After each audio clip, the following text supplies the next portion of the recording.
जिसको कहते हैं कि प्रजातंत्र को नीचे तक समझने वाले लोग। राजनीति में एजेंडा कौन सेट करता है, इसका हमको हमेशा ध्यान रखना चाहिए। हम एजेंडा लेने वाले हैं या एजेंडा देने वाले हैं? हम लोगों को दिशा देने वाले हैं और लोगों की बातों को समझ करके उनको दृष्टि देने वाले हैं। लीडर को हमेशा ये ध्यान रखना चाहिए कि उसको लोगों की समस्याओं को समझ करके एजेंडा सेट करना चाहिए और उस एजेंडा को लेकर के आगे बढ़ना चाहिए। और इसीलिए मैं आप सब लोगों से निवेदन करना चाहूंगा कि आप सब लोग राजनीतिक दृष्टि से अपने आप को परिपक्व बनाते हुए लैस करें। और जब मैं लैस करता हूं तो मैं कहता हूं कि आप आर्ग्यूमेंट्स के साथ लैस करें। चर्चा होनी चाहिए, लोगों को मैदान में पूछना चाहिए कि बताओ 2014 में एग्रीकल्चर में कितना रुपया खर्च करती थी यूपीए की सरकार। पूछो उनसे और बताओ और पूछो कि अब मोदी जी कितना खर्च कर रहे हैं। आपको जान करके खुशी होगी कि 2014 से पहले जितना एग्रीकल्चर पर खर्च होता था उससे दुगना आज भारत सरकार खर्च कर रही है। इस बात को हमको समझना चाहिए। उस समय 1.21 लाख करोड़ खर्च होता था, आज 2.11 लाख करोड़ खर्च हो रहा है। इस बात को हमको समझना चाहिए। अगर हम प्रधानमंत्री किसान सम्मान निधि की बात करें, आपने सुना होगा कि कर्जा माफ कर दिया, कर्जा माफ कर दिया। यूपी वाले बोलते थे कर्जा माफ कर दिया। क्या कर्जा माफ किया? क्या थी उसकी संख्या? एक बार माफ किया, छुट्टी पा गए। सारे का सारा कर्जा 57,000 करोड़ रुपए के आसपास बनता था। और प्रधानमंत्री मोदी जी ने 10 करोड़ किसानों को 2,000 रुपए के हिसाब से 3 किस्तों में देने का जो निर्णय किया है, प्रधानमंत्री किसान सम्मान निधि में अभी तक 1.36 लाख करोड़ रुपए भारत के 10 करोड़ किसानों को दे दिया। क्या ये हम आंकड़े याद रख करके चर्चा नहीं करेंगे? ये हमने एजेंडा सेट नहीं करना है क्या? क्या हमने लोगों को नहीं बताना है कि हम कैसे अलग हैं? आज तक किसने किसान का सम्मान दिया था? अगर मैं बात करूं, ये जो अंतिम किस्त दी गई है 14 मई को 19,000 करोड़ रुपए खर्च हुए। और अगर हम उत्तर प्रदेश की बात करें तो 2,80,00,000 लोग इसके बेनिफिशियरी हुए। 10 करोड़ में 2,80,00,000 उत्तर प्रदेश में इससे बेनिफिट उठाया है, इसका लाभ उठाया है। इसको हमको समझना चाहिए। अगर हम मानधन योजना की बातचीत करें, 3,000 रुपए साल में किसान को मिलना, ये कभी सोचा था कि हम मानधन योजना में मिलेगा उसको? कभी किसान ने सोचा था कि उसको पेंशन लग सकती है? लेकिन ये सारी योजनाओं को पूरा करने का काम किया गया।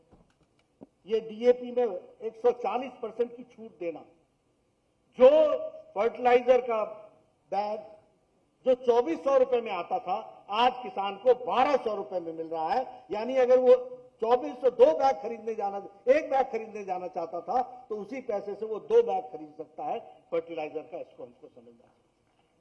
लेकिन इसके बारे में हमको चर्चा करनी पड़ेगी, बताना पड़ेगा, और एक बार नहीं बारंबार बताना पड़ेगा कि क्या क्या विकास के काम हुए, कैसे मोदी जी की सरकार और योगी जी की सरकार ने लोगों को राहत पहुंचाने का काम किया।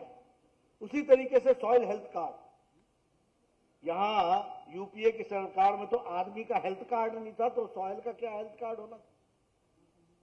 मिट्टी का हेल्थ कार्ड, आज 22 करोड़ लोगों को हेल्थ कार्ड डिस्पैच हो गया है। और उसी तरीके से नीम कोटेड यूरिया, हमने कभी सोचा था कि नीम कोटेड यूरिया मिलेगा?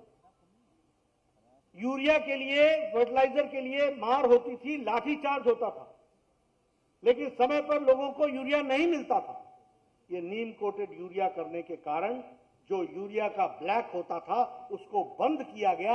आज किसान को समय पर यूरिया मिलता है। इस बात को भी हमको समझना चाहिए। किसान के लिए कितने इंटरवेंशंस किए गए, ये सारी बातों को हमको ध्यान में रखना चाहिए। मैं सोशल सिक्योरिटी स्कीम्स की बात करता हूं, प्रधानमंत्री सुरक्षा बीमा योजना, प्रधानमंत्री जीवन ज्योति बीमा योजना, ये लगती बड़ी छोटी है। अमेरिका का, यूरोप का, सबका इलेक्शन सोशल सिक्योरिटी पर होता है। और सोशल सिक्योरिटी में क्या होता है कि जब विपदा आए तो हमारे तरफ से हमको लाभ कैसे मिल सकता है। कभी सोचा था कि साल का 12 रुपए दे करके 2 लाख रुपए का हम कवर ले सकते हैं? कभी हमने सोचा था कि 330 रुपए देकर के हम 2 लाख रुपए का हेल्थ कवर ले सकते हैं? कभी इन सारी बातों के बारे में हमने चर्चा की थी? मैं चाहूंगा, देखिए, आप सिर्फ नेता नहीं हैं, आपको इन सारे तर्कों के साथ लैस होना पड़ेगा और जनता को बताना पड़ेगा कि किस तरीके से हमारी सरकार काम कर रही है और लोगों के हित में काम कर रही है। मैं ये भी चाहूंगा कि आप सब लोग अपने ब्लॉक में लोगों को प्रेरित करें।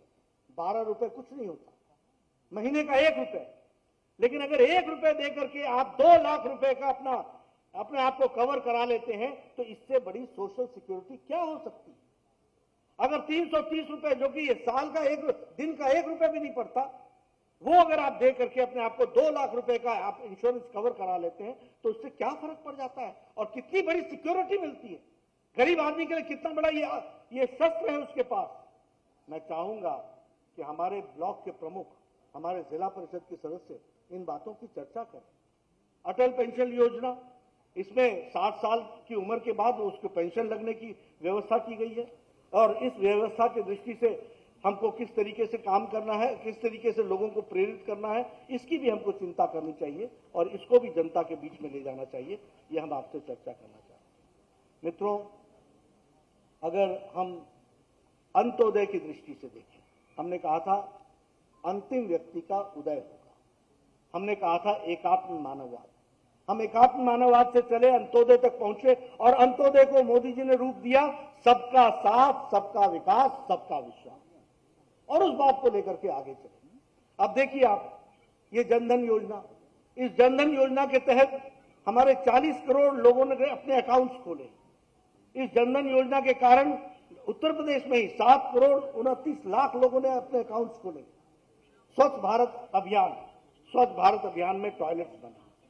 अब मैं कई बार चर्चा करता हूं, राम मनोहर लोहिया जी ने 60 के दशक में पार्लियामेंट में कहा कि मुझे दुख होता है कि भारतीय स्त्री को अपने दैनिक कार्यक्रमों के लिए गांव से बाहर निकल करके उनको सड़कों पर आना पड़ता है और सूर्योदय से पहले और सूर्यास्त के बाद दैनिक नित्य कर्म के लिए उनको जाना पड़ता है। यह हमारे लिए दुख की बात है। कब कहा था? 60 के दशक में। कहां कहा था? पार्लियामेंट में। बड़े बड़े नेता है, बड़ी बड़ी बातें की, लेकिन स्वच्छ भारत अभियान की दृष्टि से महिला सशक्तिकरण का काम किया तो स्वच्छ भारत में नरेंद्र मोदी जी ने किया है। इस बात को हमको समझना चाहिए और इसको हमको ध्यान में रखना चाहिए। 11 करोड़ टॉयलेट्स बने, यानी 11 करोड़ महिलाओं को इज्जत दी गई, इज्जत घर दिया गया। ये महिला सशक्तिकरण का कितना बड़ा उपकरण है। उत्तर प्रदेश में 1 करोड़ 60 लाख टॉयलेट्स बने। आप संख्या जोड़िए, 1 करोड़ 60 लाख, यानी 1 करोड़ 60 लाख हमारी बहनें अपने दैनिक नित्य कर्म के लिए बाहर जाती थी। महिला सशक्तिकरण का कितना बड़ा पैमाना है जिसको हमको समझना चाहिए।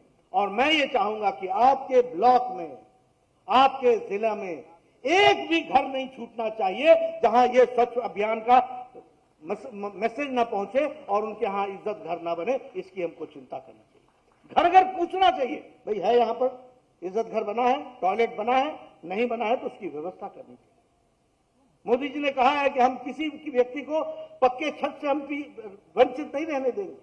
आपका काम है कि आप पता कीजिए कि कितने लोग हैं झोपड़पट्टी में रहने वाले, उनको हम प्रधानमंत्री आवास योजना में कैसे जोड़ सकते हैं।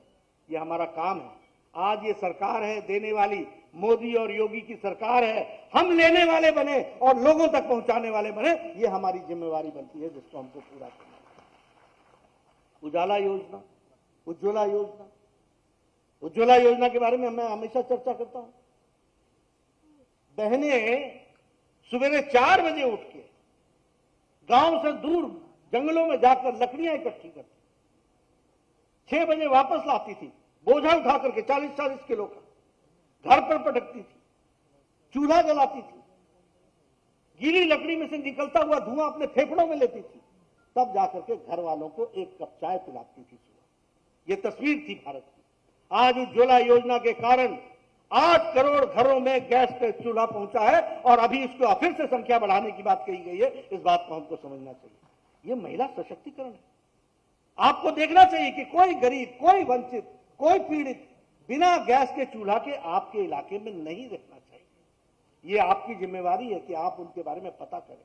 ये आपकी जिम्मेवारी है कि आप उनसे उनको ढूंढ करके निकालें और उनको उज्ज्वला योजना का लाभ देने का काम करें। उजाला योजना, सौभाग्य योजना, अब उत्तर प्रदेश की मैं बात करूं, सौभाग्य योजना में लगभग 80 लाख घरों को बिजली मिली है और सारे देश में 2,62,00,000 लोगों को बिजली मिली है। मैं लखनऊ के पास के गांव में गया था, उस समय आदरणीय योगी जी ने आपने ही भेजा था कि ये इस गांव को बिजली मिली है, इस गांव में एक बस्ती है उसको बिजली मिली है, आप जा करके देखिए। मैं वहां गया था, उन गरीब लोगों के बीच में मैं बैठा था, ये बिल्कुल एयरपोर्ट से साथ में सटा हुआ गांव है, वहां मैं गया था। वहां मुझे गांव के लोगों ने कहा, बाबूजी फर्क आ गया बहुत। मैंने कहा क्या फर्क आया? बोलने लगा, पहले हम इंजीनियर के पास जाते थे तो बोलते थे खंबा लाओ, बिजली का तार लाओ, आज नहीं कल आएंगे, परसों देखेंगे। और यहां आपने ये सौभाग्य योजना क्या दी कि जेई मतलब जूनियर इंजीनियर मेरे पास घूमता है कि फोन पर साइन कराओ, मेरे को शाम तक आपको बिजली देनी है, टारगेट पूरा करना है। ये फर्क आ गया। ये जमीन की बात बता रहा हूं मैं कोई मनगढ़ंत बात नहीं करता। जो जमीन पर घटी है, उत्तर प्रदेश के अंदर की बात बता रहा हूं। ऐसे फर्क पड़ने की बात है। आयुष्मान भारत, मुझे सौभाग्य मिला है। सारी दुनिया में आप जब भी किसी इलेक्शन का एजेंडा होता है, मैनिफेस्टो होता है, कभी सुनने की और समझने की और पढ़ने की इच्छा रखती है। अमेरिका का election, health for all, universal health care, universal health care. अगर यूरोप में किसी देश का इलेक्शन होता है, यूनिवर्सल हेल्थ केयर, यानी सबको हेल्थ का केयर मिले, इसकी चिंता करना, ये एक उद्देश्य रहता है। प्रधानमंत्री मोदी जी ने अपने मैनिफेस्टो में नहीं लिखा, लेकिन आयुष्मान भारत 10,74,00,000 परिवार, 50 करोड़ लोग को 5 लाख रुपए का सालाना एक परिवार को हेल्थ कवर दिया गया है। इस बात को समझना चाहिए। 2,000 से ज्यादा ऑपरेशन करने की उसमें सुविधा दी गई है। हर साल 5 लाख रुपए। प्रधानमंत्री आयुष्मान, प्रधानमंत्री जय योजना, प्रधानमंत्री जीवन आरोग्य योजना जो है, वो आरोग्य योजना यानी प्रधानमंत्री आयुष्मान भारत 50 करोड़ लोगों को, 50 करोड़ लोगों का मतलब क्या बनता है? भारत की 40% आबादी। 50 करोड़ का मतलब क्या बनता है? सारा अमेरिका की आबादी, सारी कनाडा की आबादी और सारी मेक्सिको की आबादी। इस तीनों देशों की आबादी बना ले तो हमारा आयुष्मान भारत बनता है। इस बात को हमको समझना चाहिए। इतनी बड़ी ताकत, लेकिन हमारी ये जिम्मेवारी होनी चाहिए। अभी अगर मैं आयुष्मान भारत के बारे में कहूं तो आपके यहाँ 2,54,00,000 बेनिफिशियरीज हैं, और उसमें से 1,83,00,000 लोग ने इसका बेनिफिट उठा लिया है, और कुल मिलाकर के 50 करोड़ बेनिफिशियरीज में से 1,83,00,000 लोगों ने बेनिफिट उठा लिया है। इस बात को समझना चाहिए। लेकिन मैं चाहूंगा कि आप भी आयुष्मान भारत के बारे में जान करके लोगों को बताने का काम, ये एजेंडा है आपका, इसको पूरा करना हमारी जिम्मेवारी है। कोई छूट गया है तो वो कैसे जोड़ा जा सकता है, उसकी चिंता करना हमारी जिम्मेवारी है। और कौन लोग हैं इसमें? रेडी वाला, फेड़ी वाला, ठेले वाला, रिक्शे वाला, ऑटो वाला, घर में काम करने वाली मेड सर्वेंट, चपरासी, ये छोटे छोटे लोग, रैग पिकर्स, जो कूड़ेदान में से रैग्स को पिक करते हैं, वो लोग इसके लिए, इसके, और ये जाति से नहीं है, ये काम से जुड़ा हुआ है। जो लोग ये काम करते हैं, बाल काटने वाले लोग, ये सब आयुष्मान भारत से जुड़े हुए हैं। इनको यह सुविधा मिल रही है कि नहीं मिल रही है, यह देखना हमारी जिम्मेवारी है। इसको हमको समझना चाहिए। अभी ये स्वामित्व योजना आई है, छोटी योजना नहीं है। कभी सोचा था कि कभी गांव के मकान पर कोई लोन ले सकता था? गांव में बना हुआ आपका मकान, उसकी नपाई जुताई होती थी। आज ड्रोन से उसकी नपाई जुताई हो रही है। लाखों गांव इस नाप दिए गए हैं, उनको स्वामित्व योजना मिल गया है। अब वो स्वामित्व योजना के कारण उस कार्ड को दिखा करके वो बैंक से लोन भी ले सकते हैं और अपने काम को आगे बढ़ा सकते हैं, कारोबार बढ़ा सकते हैं। इस बात को हमको समझना चाहिए। उसी तरीके से अगर मैं बात कहूं, उत्तर प्रदेश के अंदर 3.5 लाख प्रॉपर्टी कार्ड बांटे जा चुके हैं और 2005 विलेज इसमें कवर हो गए हैं योगी जी की सरकार के नेतृत्व में। इस बात को हमको समझना चाहिए। उसी तरीके से जब हमने हेल्थ की बात की और आयुष्मान भारत की बात की, तो मुझे यह भी बताने की खुशी हो रही है कि मुख्यमंत्री जन आरोग्य अभियान में जो बचे हुए लोग हैं, 8.50 लाख फैमिलीज ये भी बेनिफिशियरी योगी जी के कारण हो रही है, उसको भी हमको समझना चाहिए, उसको भी हमको ध्यान में रखना चाहिए। अगर मैं उत्तर प्रदेश के, मैं मित्रों आंकड़ों के साथ बात कर रहा हूं और मैं चाहूंगा कि आप सब लोग इन आंकड़ों को नोट करें, और मैं मीडिया वालों से विशेष करके इन बातों की चर्चा करता हूं कि मेरे आंकड़े गलत निकल जाएं तो पकड़ लेना, लेकिन अगर मेरे आंकड़े सही हों तो उसको जरूर लोगों को बताना कि किस तरीके से मोदी जी के नेतृत्व में और योगी जी के द्वारा उत्तर प्रदेश की सेवा हो रही है। इस बात को हमको समझना चाहिए, इसको हमको आगे रखना चाहिए। अब मैं उत्तर प्रदेश की बात करूं, आपका बजट 2014 के अंदर 2 लाख करोड़ था, आज वो बढ़कर के 5.5 लाख करोड़ हो गया है। 2017 में से लेकर के अभी 5.5 करोड़ हो गया। आपकी जीडीपी 10.90 लाख करोड़ थी, आज वो बढ़ करके जीडीपी जो है वो 21.73 लाख करोड़ हो गई है। आप ईज ऑफ डूइंग बिजनेस में नंबर 2 स्थान पर आकर के उत्तर प्रदेश खड़ा हो गया। नंबर 2 पर बिजनेस करने में उत्तर प्रदेश। उत्तर प्रदेश के बारे में कहते थे दंगों का प्रदेश, उत्तर प्रदेश के बारे में कहते थे जाति उन्माद का प्रदेश। और मैं 1998 से स्वास्थ्य मंत्री रहा हूं। मैं अपने हिमाचल में बहुत अच्छा काम करता था, फैमिली प्लानिंग टॉप मोस्ट, लोगों को सुविधा देना टॉप मोस्ट, सब कुछ। लेकिन जब आंकड़े बिगड़ते हुए देखते था देश का, तो मैं पूछता था ये हम इतना अच्छा काम कर रहे हैं, ये इतने अच्छे काम के बाद ये बीमारी कहां से लग रही है, कैसे ये नहीं हो रहा है? तो पता चलता था कि हमारे यहां कुछ बीमारू राज्य हैं, कुछ बीमारू राज्य हैं, और उस बीमारू में यू होता था उत्तर प्रदेश, हर दृष्टि से बीमार। आज वह बीमारू राज्य अपने पांव पर सबल होकर के योगी जी के नेतृत्व में छलांग लगाता हुआ आगे बढ़ रहा है और दूसरे नंबर पर खड़ा हो गया। इस बात को हमको समझना चाहिए। और फिर मैं कहने के लिए नहीं कह रहा, आंकड़े के साथ कह रहा हूं, चाहे आईएमआर हो, इन्फेंट मॉर्टेलिटी रेट हो, चाहे एमएमआर हो, मैटरनल मॉर्टेलिटी रेशियो हो, चाहे वो टोटल फर्टिलिटी रेट हो, ये सारे स्वास्थ्य के पैमानों में उत्तर प्रदेश बहुत तीव्र गति से अच्छे नतीजे दे रहा है, उसको हमको समझना चाहिए। उसी तरीके से अगर आप देखें तो 2016-17 में आपका पर कैपिटा इनकम जो था वो 47,116 रुपए साल का था। आज आपका, और ये 2017 की बात बता रहा हूं, और आज आपका पर कैपिटा इनकम जो है वो 94,495 रुपए पहुंच गया प्रति वर्ष। इस बात को हमको समझना चाहिए। यानी कहां 47,000, दुगना आपने पर कैपिटा इनकम पहुंचा दी। इस बात को हमको समझना चाहिए। अगर मैं विकास की कहानी कहूं तो हम सुनते थे एक जीटी रोड होता था, बचपन में आया करते थे, कोई ट्रक आ जाए तो गाड़ी को नीचे उतारना पड़ता, और नीचे उतार दिया तो ऊपर चढ़ाना मुश्किल होता था। मुझे नहीं मालूम कि आप लोगों ने वो समय देखा है कि नहीं, वो जमाना देखा है कि नहीं। यानी ट्रक अगर आ गया जीटी रोड पर तो आपको गाड़ी उतारनी ही पड़ेगी, और उतरने के बाद खड्डों से होते हुए कब आप वापस सड़क पर आओगे मालूम नहीं। आज एक्सप्रेस हाईवे, एक नहीं, Purvanchal express highway, Bundelkhand express highway, Ganga express highway, Gorakhpur link express highway, Ballia link express highway, ये परिवर्तन है कि नहीं है? इस पर काम चल रहा है कि नहीं चल रहा है? तीव्र गति से काम चल रहा है कि नहीं चल रहा है? इंटरनेशनल एयरपोर्ट बन रहा है कि नहीं बन रहा है? ये आपका लखनऊ का एयरपोर्ट बड़ा हो रहा है कि नहीं हो रहा है? मोदी जी का सपना था कि हवाई चप्पल पहनने वाले को हवाई की सवारी कराएंगे। इस बात को हमको समझना चाहिए, इसको हमको ध्यान में रखना चाहिए। एक उड़ान है, जिस उड़ान को लेकर के भारत को आगे बढ़ाने की तस्वीर मोदी जी और योगी जी ने खींची है, उसको हमको मजबूती देनी। और मैं आंकड़ों के साथ आपको दे रहा हूं, मैं गपशप मारने नहीं आया, मैं आपको आंकड़े के साथ सारी बातों को आप तक पहुंचाने की कोशिश कर रहा हूं। टूरिज्म सर्किट बन रहा है, फिर चाहे वो अयोध्या हो, काशी हो, चित्रकूट हो, हमारा मथुरा हो, आगरा हो, खुशीनगर हो, सबको जोड़ने का प्रयास चल रहा है। क्या नहीं है उत्तर प्रदेश में? और उस उत्तर प्रदेश को विकास करने में क्यों कमी रह जाएगी? कोई कमी नहीं रहेगी।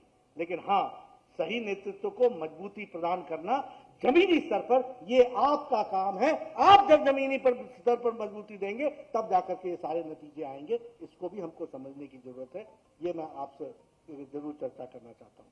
आज ये इन्वेस्टमेंट का लीडिंग डेस्टिनेशन बन रहा है। कभी कोई व्यापारी यहां चलती दुकान को भी बंद करता था, चलती हुई फैक्ट्री को भी बंद करता था, सच्चा